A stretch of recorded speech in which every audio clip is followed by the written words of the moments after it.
sa tinuod lang na siya, wala pa lang human.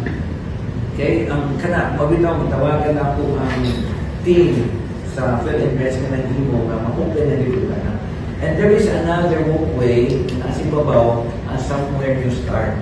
And it will take time. It will take time. Probably mga 6 months to 1 year na. But karon ang akong yung ihangyo sa PhilInvest, please open that as soon as possible. Kaya na pa to, kunya dito sila agi, dito may kapong na madisgrasya sila. Ang ako lang sa yun na ihangyo is not only in SRP. Ayaw mo agi sa areas na ay overpass at tumusubos. Prone din na sa disgrasya.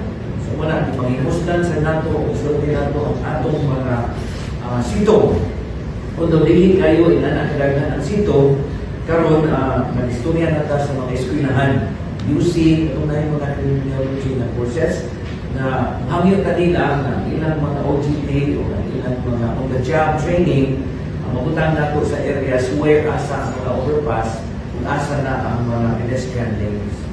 Sa mga pedestrians, if possible, ayaw yun paglabang sa areas where we don't have to.